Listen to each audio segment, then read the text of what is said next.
ये तो ऋषि दुर्वासा हैं। अपने क्रोध को छिपा लो प्रिय नकुल, नहीं तो ये समझेंगे कि हम इनके आने से प्रसन्न नहीं हुए।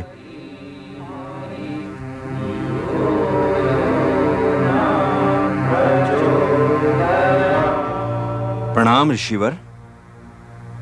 कल्याणमस्तु। हमारी कुटिया में चलकर उसकी शोभा बढ़ाइए ऋषिवर। ऋषि शोभा बढ़ाने की वस्तु नहीं होते राजन। मैं क्षमा चाहता हूं ऋषिवर। यदि तुम कुंती पुत्र ना होते तो मैं तुम्हें क्षमा ना करता। मैं तो हस्तिनापुर गया था, वहां दुर्योधन ने मेरी बड़ी सेवा की और फिर हाथ जोड़कर बोला कि भ्राता युधिष्ठिर भी निकट ही हैं, उन्हें भी आशीर्वाद देते जाइएगा। इसलिए मैं तुम्हें आशीर्वाद देने चला आया। ऋषियों के पधारने से तो हमारे सौभाग्य के द्वार खुल गए।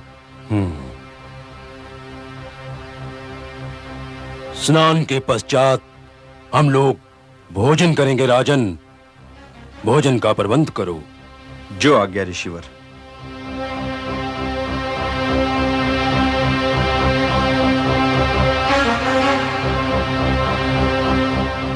भ्राताश्री, अब भोजन कहाँ होगा?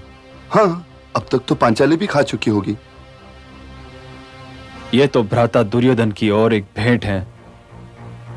वो जानते हैं कि पांचाली के खाने के उपरांत कोई भोजन शेष न होगा। और यदि कोई भोजन बचा ना हो तो फिर ऋषि दुर्वासा का क्रोध। चलो अनुजो।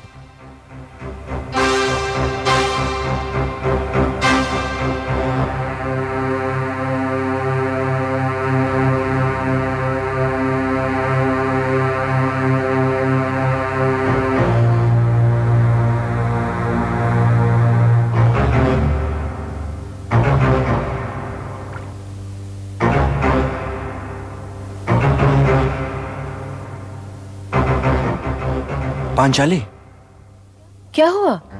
5-6 शिष्यों के साथ ऋषि दुर्वासा आ गए हैं। तो चिंता क्यों? वो लोग स्नान करने गए हैं, आकर भोजन करेंगे। हाँ। भोजन?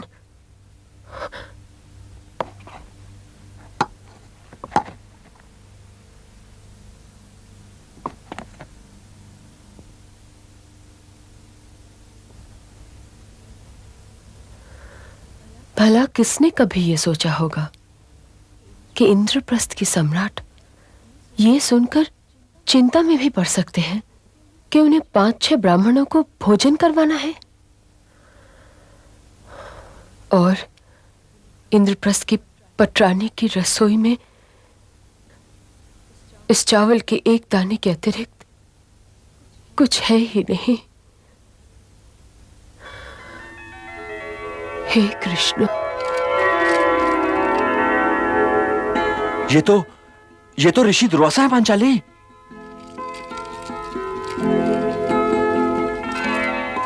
प्रणाम बड़े भैया। ओ वासुदेव, लगता है आप लोग मेरे आने से कुछ प्रसन्न नहीं हुए। नहीं नहीं, ये आपने क्या कह दिया। हमारे जीवन में आपके आने के अतिरिक्त प्रसन्नता का कोई कारण अब रह क्या गया है। मेरी सुभद्रा कैसी है? पहले कुछ खिलाओ तब बताऊंगा। बड़ी भूख लगी है कृष्णे। पात्र में एक चावल का दाना रह गया है, उसी में से आधा आप खा लीजिए और आधा संसार को खिला दीजिए।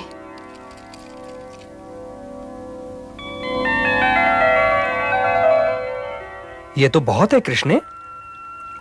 अब चलना चाहिए ऋषिवर, महारानी भोजन के लिए प्रतीक्षा कर रही होंगी। हाँ ऋषिवर, अब तो भूख बहुत तीव्र हो चुकी है। चलो। ओम नमः शिवाय, नमः शिवाय, नमः शिवाय। ओम नमः शिवाय, नमः शिवाय, नमः शिवाय। नमः शिवाय, नमः शिवाय, नमः शिवाय। ओम नमः शिवाय, नमः शिवाय।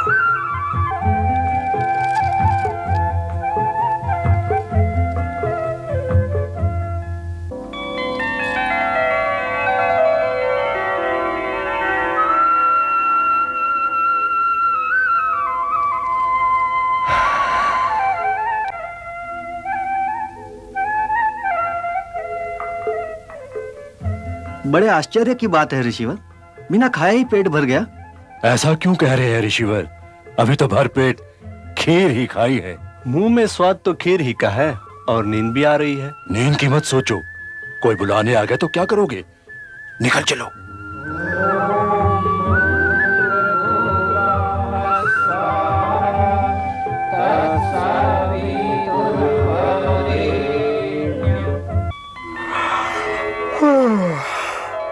तुमने बड़ी उत्तम खीर बनाई थी कृष्णे।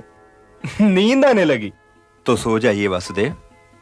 यही तो कठिनाई है बड़े भैया, मैं सो ही तो नहीं सकता। अनुज सहदेव, तनिक देखो तो भैया, ऋषिवर का स्नान समाप्त हुआ कि नहीं? जी भ्राताश्री। अरे बैठो सहदेव, उन्हें कोई बुलाता थोड़े ही है। यदि उन्हें आना होगा तो स्वयं ही आ जाएंगे। उन्होंने भोजन के लिए कहा था वासुदेव। तब उनका यही निर्णय रहा होगा। फिर किसी और के अतिथि बन गए होंगे।